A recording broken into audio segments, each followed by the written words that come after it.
So I frequent some toy forums, and one that I frequented showed a picture of this figure, the Predator Dark Horse NECA action figure, 25th anniversary.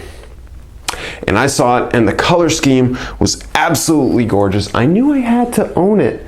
So what I did was I shopped around, went to a few stores. Some of the prices were quite expensive. I was seeing like 30, 33, 35, and I thought, no way it was that price. So I went to my local Toys R Us, and no, they didn't pay me to make this video, but they had it for a nice price of $25. I know Entertainment Earth has it for about $24. So I wouldn't recommend getting it somewhere where you have to shell out like 30 bucks. And apparently this comes with a mini comic. Of course, there was the open up portion, which shows some comic artwork. I wonder where the comic book, oh, it's right in the back. And it is an adorable mini comic, and it's really cute. Twisty ties, I'm gonna pause, take them off, and then finish this review, huh? Really, all I can say about this figure is wow. This thing is absolutely gorgeous. It's kind of like how the video game series has beautiful paintwork and everything looks really beautiful and stuff, but this is giving comic book tonality, comic book color palette, not video game color palette. And I think this might work even better than video games, because sometimes comic books get really weird with color choice. Like you can see here, the really red and the really vibrant blue. It's just so gorgeous. I can't get over it. And I have another Predator. I was doing a little articulation tests, and I will say that this figure, it might just be like a complete repainting, but it does feel a bit stiffer than the previous one. I don't think that this portion moves in and out though. I can't get that to move.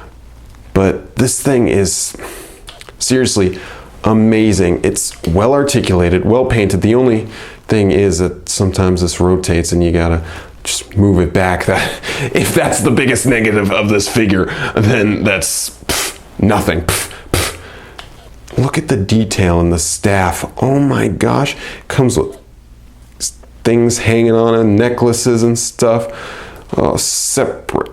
Oh my gosh. Oh, look at that detailing. The paintwork is just so, oh man. But don't say figure of the year just yet, because honestly there are some articulation choices that really confuse me. Like for example, the feet.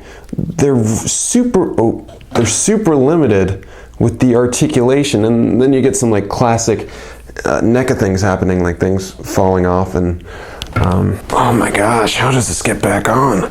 Oh, and it's things like that are really upsetting, and they seem to happen a lot with NECA figures.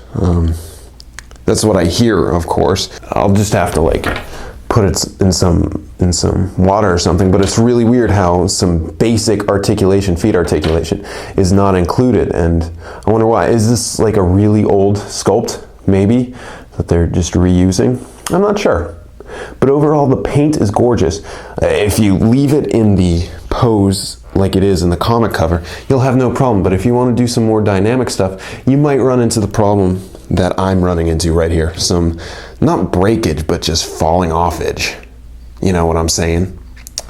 So overall, I'd rate this inconclusive, because it has great paint, but mine suffered some falling off edge. Cheers. Thanks for watching. Like, comment, subscribe. Just kidding.